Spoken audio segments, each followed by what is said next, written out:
Jugué al fútbol profesional durante 9 años.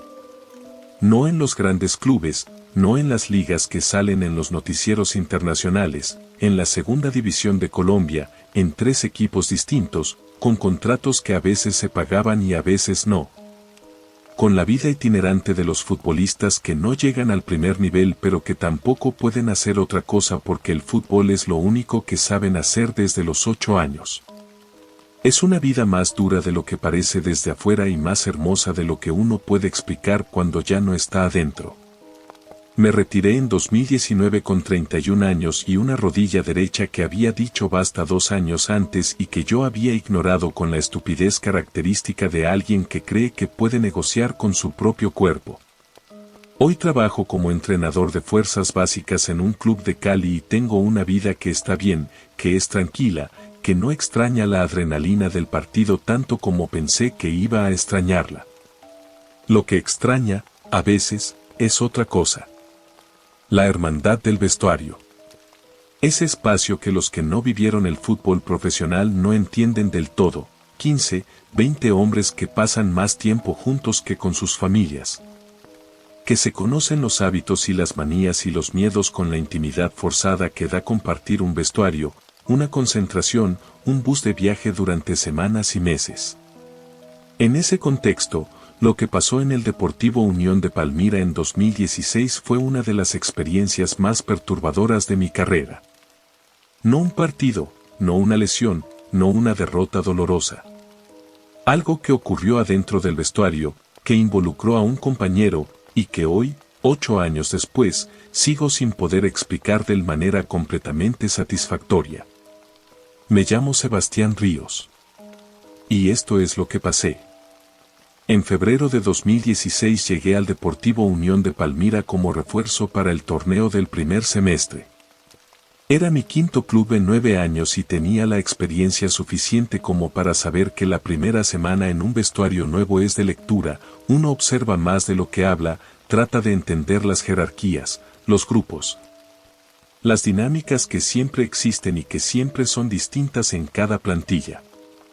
El plantel tenía 22 jugadores. Los conocía todos en los primeros 3 días de entrenamiento. Con la mayoría hice el proceso normal de integración, saludos, bromas, los primeros partidos de cartas en la concentración. Con uno de ellos, sin embargo, desde el primer momento hubo algo distinto. Se llamaba, o decía llamarse, Nicolás Ferro.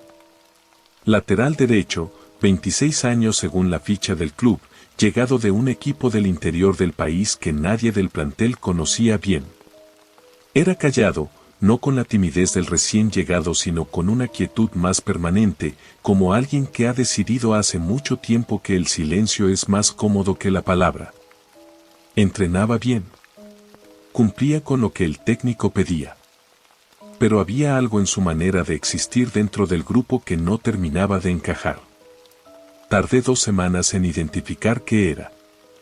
Nicolás no tenía pasado visible. En un vestuario de fútbol, el pasado de cada jugador es conversación permanente. ¿De dónde venís? ¿Con quién jugaste? ¿Qué técnico te marcó? ¿Qué gol metiste que todavía recordás? ¿Qué lesión te costó más superar? Es la manera en que los futbolistas se construyen mutuamente como personas reales, a través de la historia compartida del juego. Nicolás no tenía ninguna de esas historias. Cuando alguien le preguntaba por equipos anteriores, respondía con el nombre del club pero sin detalles. Cuando alguien le preguntaba por jugadores que debería haber conocido si realmente había jugado ahí, daba nombres genéricos que no correspondían a nadie específico que el que preguntaba pudiera verificar. Cuando alguien le preguntaba por anécdotas, por partidos, por momentos, Nicolás sonreía de una manera que era amable pero que cerraba la conversación sin darle nada. Al principio pensé que era privado. Hay jugadores así. Después empecé a pensar que había algo más. Lo que me convenció fue una noche de concentración en marzo, 3 semanas después de mi llegada. Estábamos en un hotel de carretera, la noche antes de un partido de visitante, y varios de nosotros estábamos en la habitación de uno de los mediocampistas jugando cartas y matando el tiempo. Nicolás estaba con nosotros, lo cual era raro porque generalmente se iba a dormir temprano. En algún momento de la noche, uno de los jugadores más veteranos del plantel, un volante de 34 años llamado Don Efraín, que había jugado en 4 países y que tenía la autoridad tranquila de alguien que ha visto de todo, sacó el teléfono y buscó algo. Lo buscó con la concentración de alguien que quiere confirmar algo que sospecha. Después lo guardó sin decir nada. Más tarde, cuando Nicolás se fue a su habitación, Don Efraín nos dijo lo que había buscado. Había buscado al Deportivo Unión del año anterior, el club del que supuestamente venía Nicolás. Había mirado las fotos de la plantilla, los videos de los partidos, las notas periodísticas de la temporada. Nicolás Ferro no aparecía en ninguna parte. Al día siguiente, Don Efraín habló con el director deportivo del club de manera discreta. Le preguntó por los antecedentes de Nicolás, por la verificación que el club hacía de los jugadores antes de contratar. El director deportivo le dijo que todo estaba en orden, que Nicolás tenía contrato firmado, ficha en regla, documentación completa. Que no sabía de qué estaba hablando Don Efraín. Don Efraín le mostró la búsqueda que había hecho. El director deportivo la miró, frunció el ceño, y le dijo que eso era raro pero que podía tener explicaciones técnicas, que no todos los clubes de segunda y tercera división tenían presencia digital actualizada. Que había equipos que no subían fotos de plantilla con regularidad. Era una explicación posible, pero no completamente satisfactoria. Lo que pasó 2 semanas después fue lo que convirtió esto en algo que no pude resolver con ninguna explicación. Era un miércoles de entrenamiento, tarde. La mayoría del plantel ya se había ido. Yo me había quedado trabajando físico extra porque el profe de preparación física me había pedido una sesión adicional. Cuando terminé y fui al vestuario a ducharme, creí que estaba solo. El vestuario estaba en silencio. Me duché, me cambié, empecé a guardar las cosas en el bolso. Y entonces escuché, desde la fila de casilleros del fondo, el sonido de alguien moviéndose. Miré hacia el fondo. Nicolás estaba de pie frente a su casillero, de espaldas a mí, vistiendo la ropa de entrenamiento como si acabara de llegar. No de irse, de llegar. A las 7 de la tarde, 2 horas después de que el entrenamiento había terminado. Le dije su nombre. Se dio vuelta. Me miró con esa expresión quieta que era siempre la suya. Le pregunté si había entrenado doble ese día. Me dijo que sí. Le pregunté con quién, porque el predio había estado vacío cuando yo había terminado mi sesión extra. Me miró un momento sin responder. Después sonrió de esa manera que cerraba las conversaciones y me dijo que había estado trabajando técnica solo, con balón. Le dije que estaba bien, que nos veíamos mañana, y me fui. En el estacionamiento, mientras buscaba las llaves del auto, me di cuenta de algo que no había procesado en el momento. Nicolás estaba vistiendo ropa de entrenamiento limpia. Completamente limpia. Sin ninguna marca de sudor, sin ningún signo de 2 horas de trabajo físico bajo el calor de Palmira en marzo. Como alguien que se estaba poniendo la ropa por primera vez. No por alguien que acababa de entrenar. Nicolás Ferro duró en el Deportivo Unión exactamente un semestre. Al final del torneo, no renovó contrato y se fue sin despedirse de nadie, lo cual en un vestuario de fútbol es algo que se nota y que se comenta. No dejó número de contacto actualizado, no apareció en ningún club posterior que yo pudiera rastrear. Pregunté en el gremio, a través de los contactos que uno acumula en 9 años de segunda división. Nadie lo conocía. Nadie había jugado con él antes ni después. No sé quién era Nicolás Ferro. No sé de dónde venía ni a dónde fue. Lo que sé es que durante 6 meses ocupó un casillero en el vestuario del Deportivo Unión, entrenó al lado nuestro, jugó partidos de segunda división colombiana.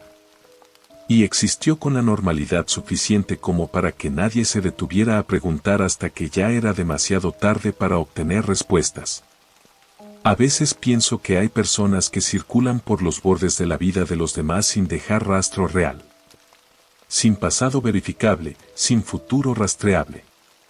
Solo el presente de estar ahí, con la ropa limpia después de 2 horas de entrenamiento, mirándote con una sonrisa que cierra todas las preguntas antes de que las hagas. No sé si eso da miedo o simplemente da una tristeza que no sé nombrar bien. Quizás las dos cosas son lo mismo.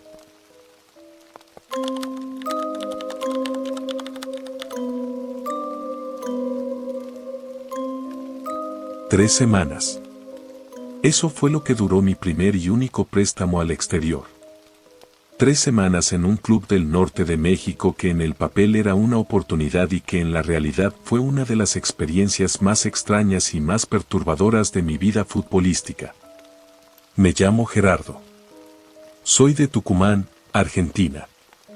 Jugué 10 años como defensor central en el fútbol argentino, entre el ascenso y algunos partidos en primera, y en 2017 me salió la oportunidad de ir prestado 6 meses a un club chico del estado de Sonora, México. El nombre del club no importa y tampoco lo voy a dar porque hay gente que todavía trabaja ahí y no quiero complicarle la vida a nadie. Lo que sí puedo decir es que el club tenía una particularidad que me llamó la atención desde el primer día: no tenía estadio propio. Entrenaba y jugaba sus partidos en la cancha de una hacienda privada, en las afueras de un pueblo pequeño a unos 30 kilómetros de la ciudad más cercana. La hacienda pertenecía al dueño del club, un empresario ganadero que el plantel llamaba el Señor con una mayúscula que se escuchaba aunque no se escribiera. Las instalaciones eran buenas, la cancha estaba bien mantenida, los vestuarios eran modernos. Pero el contexto era raro desde el principio: entrenar en una propiedad privada, rodeada de tierras de cultivo, sin el bullicio habitual de un predio deportivo urbano. Los primeros días fueron de adaptación. El plantel era chico, 19 jugadores, mezcla de mexicanos locales y 3 extranjeros contratados esa misma temporada. Los mexicanos eran amables pero tenían una reserva particular, no conmigo específicamente sino en general, que atribuye al contexto cultural diferente y que con el tiempo entendí que era otra cosa. Fue en la 4ª noche cuando empezó. La concentración se hacía en la hacienda misma, en unas habitaciones que el dueño había adaptado para el plantel. Dormíamos ahí de domingo a jueves, viernes y sábado libres para ir a las casas o a los hoteles de la ciudad cercana. El primer domingo de concentración me costó dormir por el silencio. Venía de Tucumán, donde el ruido de la ciudad era constante, y el silencio de esa hacienda en el norte de Sonora era de otra categoría. Absoluto. Sin tráfico, sin vecinos, sin nada que el oído pudiera usar como ruido de fondo para relajarse. A las 2 de la madrugada, con el insomnio todavía encima, escuché algo que venía de afuera. Era el sonido de una pelota siendo pateada. Me acerqué a la ventana. La habitación daba al lateral de la cancha, y desde esa posición podía ver, con la luz de la luna que esa noche era suficiente, el rectángulo del campo de juego. En el centro de la cancha había una figura. Sola, de espaldas a mí, pateando una pelota contra la valla de publicidad que cerraba el fondo del campo. Con un ritmo regular, metódico, el ritmo de alguien que hace ese ejercicio desde hace tanto tiempo que ya no necesita pensar en él. Era tarde, estábamos en concentración, la hacienda era propiedad privada y cerrada. No había ninguna razón para que hubiera nadie en esa cancha a las 2 de la mañana. Desperté al jugador de la habitación de al lado, un volante mexicano llamado Ángel con quien había empezado a generar algo de confianza. Le dije lo que había visto.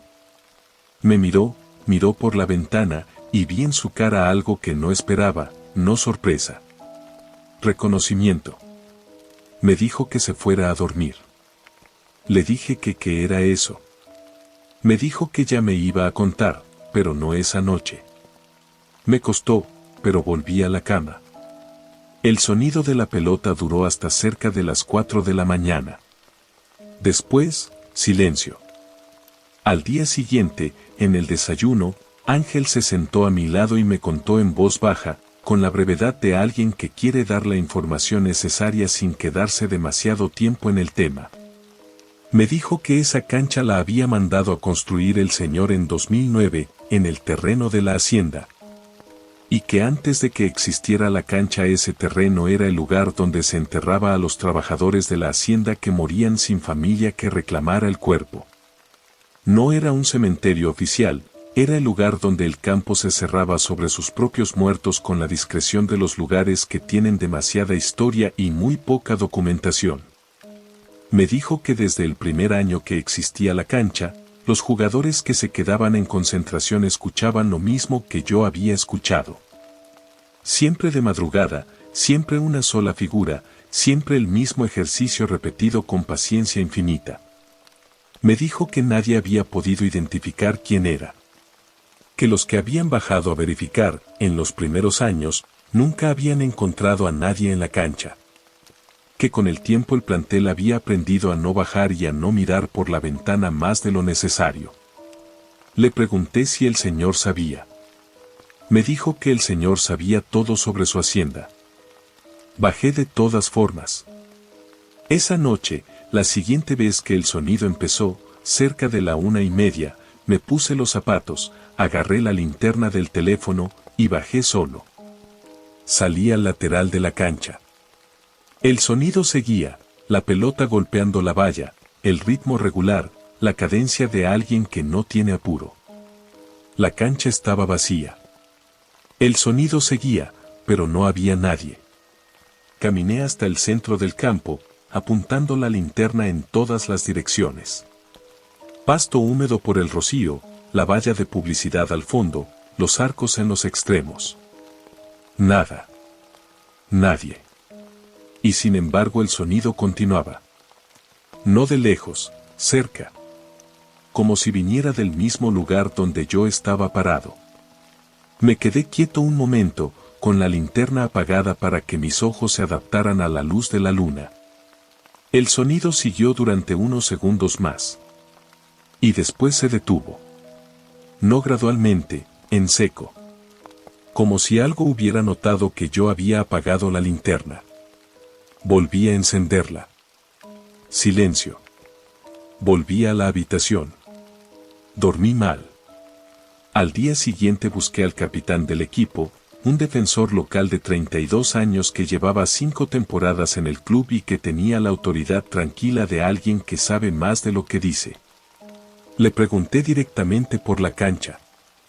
Me miró un momento evaluando, y después me dijo algo que no olvidé. Me dijo que en esa tierra había personas que no habían tenido despedida. Que habían muerto solos, sin nombre en ningún registro, enterrados en un campo que después se convirtió en cancha de fútbol. Y que algunas de esas personas, según lo que él creía sin necesidad de ningún marco religioso específico, seguían en el único territorio que les quedaba.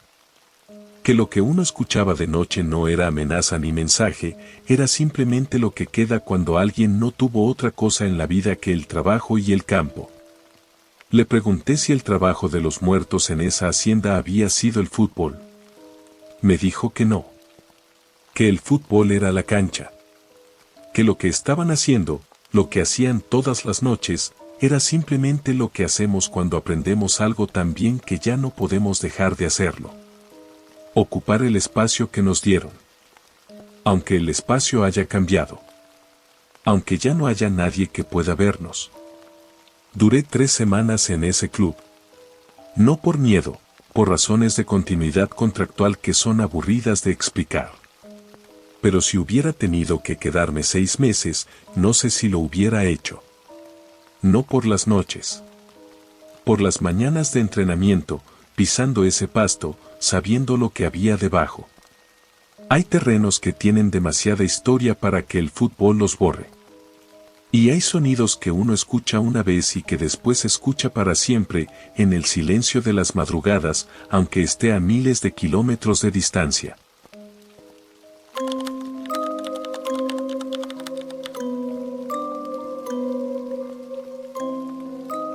Hay supersticiones en el fútbol que son de manual: no pisar la línea al salir al campo, ponerse siempre primero la canillera del pie dominante, no cambiar de medias cuando el equipo está ganando. Cualquier vestuario del mundo tiene su versión de esas reglas no escritas. Son parte del folclore del deporte, son inofensivas. Y la mayoría de las veces son simplemente rituales de control que los futbolistas usan para manejar la ansiedad de un ambiente donde el resultado depende de tantas variables que la mente necesita aferrarse a algo. Yo no era supersticioso. O no lo era hasta el 14 de agosto de 2018. Me llamo Fernando Salinas. Soy arquero, tengo 35 años y jugué 12 años en el fútbol profesional uruguayo antes de retirarme el año pasado. Arquero de segunda línea durante la mayor parte de mi carrera, lo que en términos prácticos significa muchos entrenamientos, pocas titularidades. Y una relación con el fútbol que se construye desde la espera y desde el estar siempre listo para algo que quizás no llegue. El 14 de agosto de 2018 llegó. El arquero titular del Nacional de Montevideo, donde yo era el suplente, sufrió una distensión en el calentamiento previo al partido. 30 minutos antes del inicio, el técnico me dijo que yo era el titular esa noche. Era un partido de Copa Sudamericana. Era el tipo de partido por el que uno pasa 12 años esperando y entrenando. Debería haber sido el mejor momento de mi carrera. No lo fue. Todo lo que voy a contar ocurrió durante las 2 horas que van desde el momento en que supe que iba a jugar hasta el final del partido. Y tiene un elemento que me resulta imposible explicar de manera racional, pero que documenté en su momento con suficiente detalle como para que no sea solo un recuerdo distorsionado por la emoción. Cuando el técnico me dijo que era el titular, fui al vestuario a prepararme. Entré al cubículo donde estaban mis cosas, que era el número 7, y empecé a ponerme el equipo con la concentración de alguien que sabe que este momento no se repite. Guantes, camiseta de arquero, pantalón corto. Cuando estaba atando los botines, levanté la vista y vi algo en el espejo que había frente al banco del vestuario. No era mi reflejo lo que me perturbó. Era lo que había detrás de mi reflejo. En el espejo, claramente visible sobre mi hombro izquierdo, había una figura parada. No una silueta vaga, una figura con forma humana, con ropa que parecía oscura, quieta, mirando hacia adelante. Mirando hacia el espejo. Mirando hacia mí. Me di vuelta de inmediato. No había nadie. Miré el espejo de nuevo. El reflejo mostraba el vestuario detrás de mí, bancas, casilleros, el piso de baldosas. Nada más. Me quedé quieto un momento, con los botines a medio atar. El vestuario estaba vacío, los compañeros estaban en el calentamiento y yo había entrado solo para prepararme. La puerta estaba cerrada. No había nadie que pudiera haber estado detrás de mí un segundo antes y desaparecido en el tiempo que tardé en darme vuelta. Respiré. Me até los botines. Me dije que era nerviosismo, que era la adrenalina de un momento que llevaba 12 años esperando, que el cerebro bajo presión extrema hace cosas que en condiciones normales no hace. Salí al calentamiento. Me concentré en lo que tenía que hacer. El partido empezó. Durante los primeros 45 minutos jugué bien. Concentrado, seguro, con la calma de alguien que ha ensayado este momento en la cabeza miles de veces. Al descanso entramos ganando 1-0 y el técnico me dijo que había estado perfecto. En el vestuario del descanso, mientras escuchaba las indicaciones tácticas, volví a mirar el espejo. La figura estaba de nuevo. Exactamente igual. Sobre mi hombro izquierdo, detrás de mi reflejo, quieta y oscura y mirando hacia adelante. Esta vez la vi durante más tiempo porque no me di vuelta de inmediato, me quedé mirando el espejo, con la periferia de mi visión registrando que a mi izquierda no había nadie.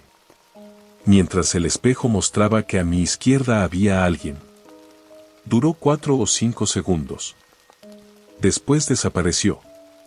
Nadie más la vio. Pregunté después, discretamente, a los compañeros que habían estado en el vestuario del descanso. Nadie había notado nada. Salí al segundo tiempo con algo que no era miedo exactamente, pero que se le parecía. Una conciencia de algo que estaba presente sin poder ser localizado. Una incomodidad que no era del cuerpo sino de otra parte que no tenía nombre preciso. En el minuto 68, en una jugada que no tenía nada de extraordinario, una pelota dividida en el área pequeña, me tiré a atrapar el balón y sentí algo en el hombro izquierdo. No un golpe, una presión. Como una mano apoyándose. Firme, sin violencia, pero absolutamente real. Me levanté de inmediato. No había nadie cerca. El delantero rival estaba a 2 metros, el defensor nuestro a 3. Ninguno me había tocado. Tapé el partido. Ganamos 1-0.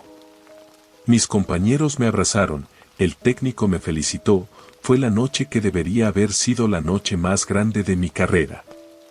Pero en el festejo, en el momento en que todos celebraban, yo estaba mirando el espejo del vestuario.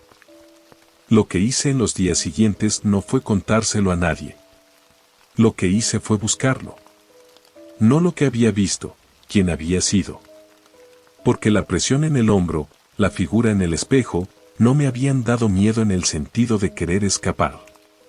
Me habían dado algo más parecido a la certeza de que había algo ahí que tenía una relación con ese partido específico. Con ese momento específico de mi carrera. Le conté a mi vieja. No porque creyera que tenía respuesta, sino porque ella conocía la historia de mi carrera mejor que nadie. Me escuchó en silencio. Cuando terminé, me preguntó por qué hombro había sentido la presión. Le dije que el izquierdo. Se quedó callada un momento. Y me dijo algo que me dejó sin palabras. Me dijo que su padre, mi abuelo, que había muerto cuando yo tenía 4 años y que yo apenas recordaba, había sido arquero toda su vida. En clubes chicos, nunca profesional, pero arquero de alma según ella. Me dijo que cuando yo había empezado de chico a querer ser arquero, mi abuelo, que todavía vivía en ese entonces, había dicho que era él. Que estaba en mí.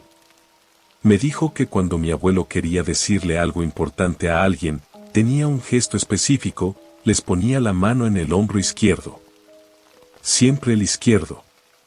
No tengo una explicación para lo que pasó esa noche en el Gran Parque Central de Montevideo. No soy de los que buscan explicaciones sobrenaturales para lo que la razón no cubre, soy arquero, soy pragmático, soy de los que creen que lo que no se puede medir no existe. Pero la presión en el hombro izquierdo la sentí. Y la figura en el espejo la vi 2 veces. Y desde esa noche dejé de ser el que no cree en nada que no se pueda medir. Porque hay cosas que se miden con una parte del cuerpo que no tiene nombre en ningún manual de fisiología. Y que cuando las sentís, sabes exactamente qué son.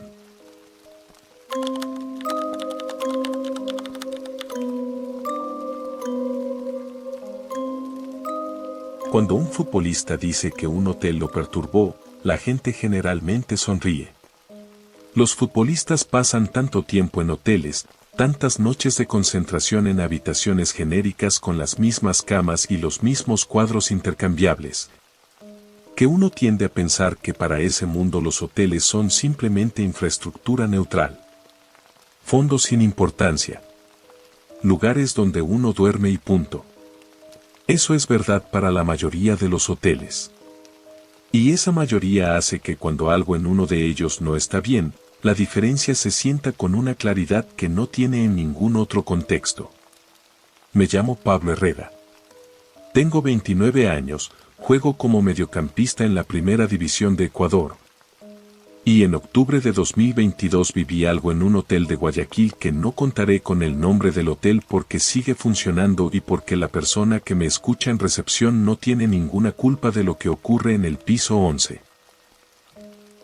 Habíamos viajado a Guayaquil para un partido de visitante. El hotel era de 4 estrellas, moderno, en el centro de la ciudad, del tipo que las instituciones medianas del fútbol ecuatoriano usan para las concentraciones de visitante. No el más lujoso, pero sí el suficientemente cómodo para que el plantel descanse bien. Llegamos el jueves, partido el viernes a las 8 de la noche. A mí me asignaron la habitación 1104.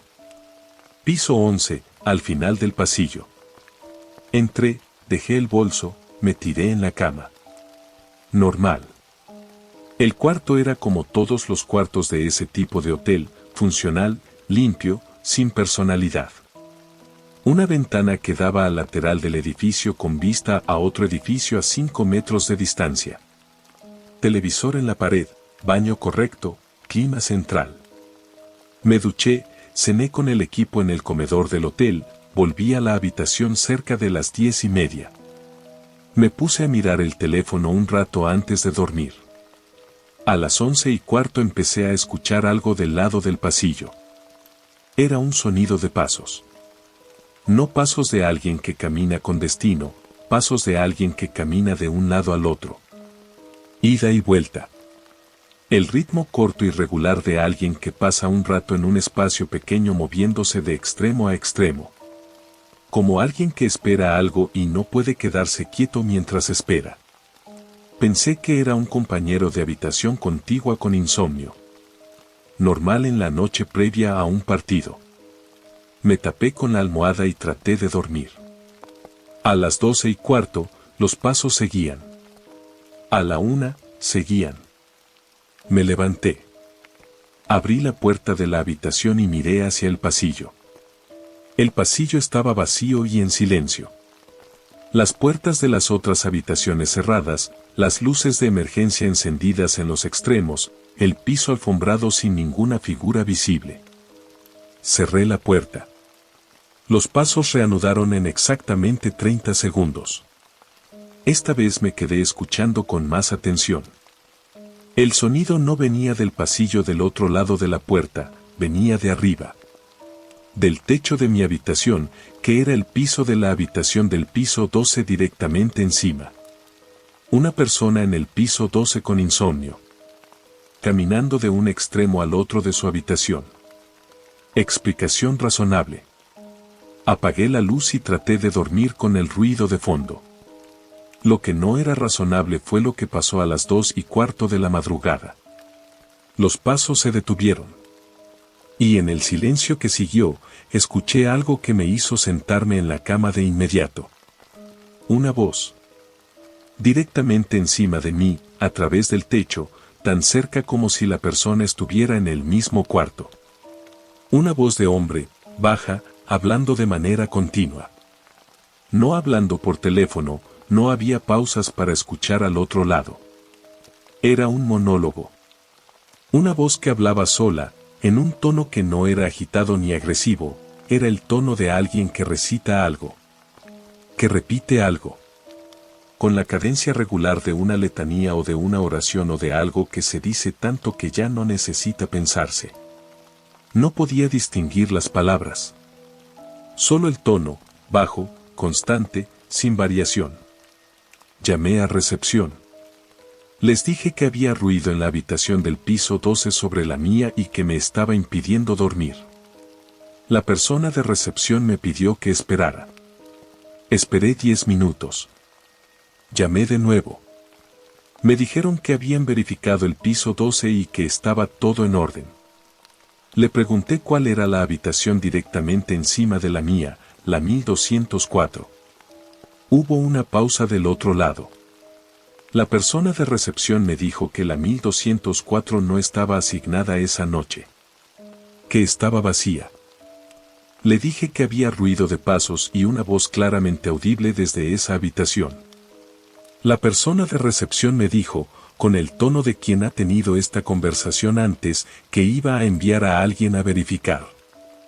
subió un empleado de seguridad. Lo escuché llegar al piso 12 desde el ascensor, escuché sus pasos en el pasillo encima mío. Escuché una puerta abrirse. El silencio que siguió duró quizás 2 minutos. Después escuché los pasos del empleado volviendo al ascensor. Me llamaron de recepción para decirme que la habitación 1204 estaba vacía y en orden y que no había ninguna fuente de ruido identificable. No dormí esa noche. Los pasos no volvieron después de la verificación. La voz tampoco. Pero el silencio que quedó fue de ese tipo que uno preferiría que no fuera silencio. Que tiene una densidad que el silencio normal no tiene. Al día siguiente, durante el desayuno, le conté lo que había pasado a nuestro preparador físico. Un hombre de 40 y tantos años que había viajado con decenas de equipos por todo Ecuador y que conocía prácticamente todos los hoteles de concentración del país. Me preguntó en qué habitación había estado. Le dije que en la 1104. Me miró un momento. Y me dijo que ese hotel tenía fama entre los equipos visitantes. Que varios jugadores de distintos clubes a lo largo de los años habían pedido cambio de habitación durante las concentraciones ahí. Siempre del piso 11. Siempre de las habitaciones del final del pasillo. Le pregunté si sabía por qué. Me dijo que la versión que circulaba en el medio era que en ese hotel, años atrás, antes de que fuera remodelado y cambiara de nombre, había habido un incidente en el piso 11 que nunca había sido documentado oficialmente pero que el personal más antiguo conocía. Que había involucrado a un hombre solo, una habitación del final del pasillo, y una noche que no había terminado bien. No me dio más detalles porque no los tenía. O eso me dijo. Jugamos el partido esa tarde. Perdimos 2-1 con un gol en el minuto 90 que en otro contexto me hubiera destrozado. Esa noche, en el bus de vuelta al aeropuerto, mientras los compañeros dormían o miraban el teléfono, yo miraba por la ventana los edificios de Guayaquil pasando a oscuras. Pensando en un hombre en una habitación vacía. Caminando de un extremo al otro. Diciéndose algo en voz baja que nadie más necesitaba escuchar. O que quizás, sin saberlo, alguien en el piso de abajo sí escuchó. Y que no va a olvidar aunque pase mucho tiempo. Aunque gane muchos partidos. Aunque duerma en muchos otros hoteles que no tienen nada raro en el piso 11.